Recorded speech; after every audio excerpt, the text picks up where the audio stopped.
What's up? What's up? What's up? It's your man ChazzEllis once again.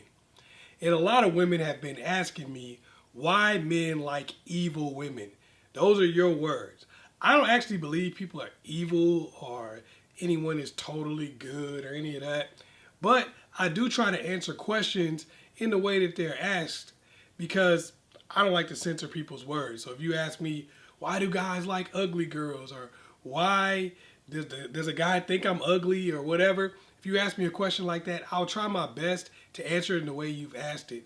Sometimes it's laced with a lot of profanity, so I gotta, switch it up a little bit so that people can actually get the message and it won't get flagged or whatever for being, too profane or whatever.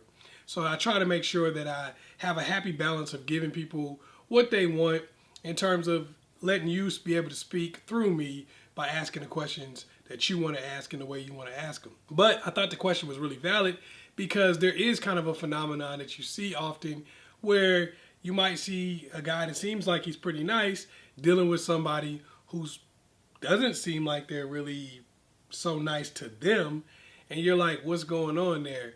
And then you see a lot of girls that are actually super nice, but yet they're single. People often wonder why. Well, because I do this for a living and because I get to talk to people on both sides and I get to kind of analyze thousands and thousands of relationships, I've come up with some common denominators that I'm going to tell you about in this video. Number one, givers attract takers. Not all the time, but a lot of the times, givers attract takers because takers are not going to be attracted to other takers most of the time. Why? Because they're both taking from each other. You get what I'm saying? That doesn't last very long when two people are trying to take from each other and that's all they do. How do they last, right? Nobody's getting what they want and eventually they walk away. So a lot of times when you're a giver, and this is whether you're a male or a female, if you give a lot, you're often going to attract takers. This isn't even just romantic relationships. This is even friendships, family. A lot of times the giver will have the most takers in the family hanging around, whereas the taker will have people just giving at all times. So a lot of times it's the fact that a person who you would consider an evil woman is a taker and she's latched herself onto somebody who is a giver, and you see her kind of taking advantage of the situation. Number two, dating down. A lot of times a woman is dating somebody that she doesn't really like, isn't really fond of, and doesn't think much of. This gives her the ability to treat the dude any kind of way. Now, I made a video about the dangers of dating down, but if the woman's only going to do it for a short period of time anyway, and it's just, I'm going to use, and then jump on out of there, well, guess what? A lot of the things that I talked about, a lot of the pitfalls, are not going to have enough time to develop. So a lot of times what will happen is a woman will be with a guy that she's not really feeling, doesn't really like, doesn't really care about, and that'll make it easier on her to use that person. Now, if you are somebody who's not really what people would consider an evil woman, like I said, it is what it is. We're going to just use that as the title. If you're not what people would consider an evil woman, even when you date down, you end up giving that person a lot of energy, time, and effort, and it doesn't work for you in the same way. So the tactics that this woman may be using, they ain't gonna work for you because you're just a person that naturally will start giving to the person and end up getting used by somebody, even though you don't really think that much of the person. Just a natural giver in you will cause you to actually use up a lot of time, use up a lot of energy, and end up getting the short end of the stick at the end of the day. Number three, love challenge. A lot of guys want to be challenged, even if it's to their detriment. A lot of guys will get with a person who's treating them like a king, doing everything for them, showing them all the love in the world, and they'll want a challenge. A lot of women do this also, where they'll get with a guy and he's treating them so wonderfully, so great, but then they'll want a challenge, so they'll get with a jerk, or whatever you want to call a jerk. You get what I'm saying. You'll get with people, they'll get with somebody who doesn't want to treat them right, doesn't want to respect them because that person is a challenge to them. Well, this is kind of what people do a lot of times, and some people take advantage of that. They constantly just keep moving the goalpost on the person, so you see the person taking a lot of crap off of them. Like, you're like, dang, man, you bought the girl a car and then she used the car to go drive and go see her ex-boyfriend. You're not upset about that? Of course they are, But now that's presented more of a challenge for them where they're like, oh, she wants to be with her ex-boyfriend. No, she'll be with me, not him. And then they go buy her some more stuff rather than just walking away and saying, I'm done with the relationship. A lot of times presenting that challenge makes the person continue to invest and invest and invest and invest until they don't want to walk away no matter what, which gives that other person the upper hand. Number 4, rebound. A lot of times you could get off on somebody or get over on somebody by really just using them as a rebound. A lot of times what you'll see as an evil woman is somebody who's still in love with somebody else but dating another person.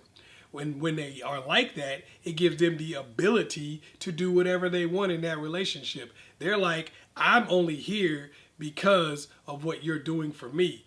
I don't really want to be with you specifically. I just want to be with somebody who is going to make me feel better about this relationship that I'm missing at this point in my life. And a lot of times that gives the woman all of the power and she acts on it. Sometimes the person isn't really as evil as you might think. It's just that they have power, and a lot of times power corrupts, right?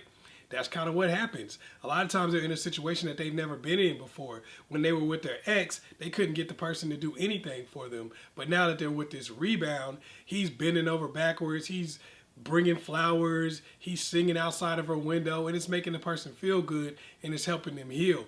I'm not trying to make excuses for the people. I'm not trying to sit there and say what they're doing is right or wrong, but I'm just giving you a reason for why. Whether you think it's right or wrong is up for you to determine. That's not really my thing. But this kind of gives a person a lot of the strength that they need to do things like that. So normally when they're in a relationship with somebody, it's like the core relationship, they're in love, everything's like that. They're not able to do some of the stuff that they would do in a rebound relationship where they feel like they don't really care. They just have the power to do whatever they want to do. Number 5, beauty blinded. A lot of times a guy thinks a girl is just so cute, so fine, he lets her get away with anything. Women often do this too. Sometimes it's with looks, sometimes it's with fame, sometimes it's with popularity, whatever the case is. A lot of times a person is just blinded by beauty.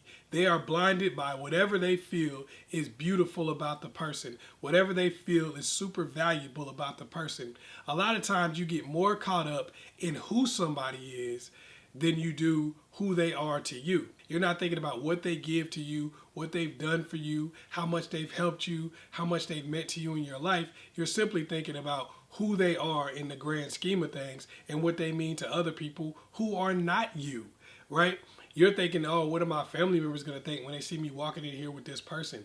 You're thinking, what are my friends going to think when they see me walking in with this person? And this often gives the other person an opportunity to just do whatever they want. A lot of times the woman is able to act a certain way because of the fact that the guy is so afraid to lose somebody who he thinks is so beautiful, so gorgeous. And it's not really about her a lot of times as much as it is about his personal image. The reality is greedy people are the easiest people to get over on. And when you're with somebody and it's not really for the right reasons or because of some kind of reciprocal relationship that you guys have, it's about what they are or what they are to other people, then it's going to be very easy for that person to use that status to get over on you or to belittle you. Hopefully I was able to help you out. Once again, it's your man, Chaz Ellis. If you need extra help on this topic or other ones, make sure you go to the ChazzEllisProject.com, get a consultation or a detailed question. I also do profile reviews for people who want to make sure that their social media or their dating profiles are putting their best foot forward and helping them to be successful. It's your man, Chaz Ellis. Peace.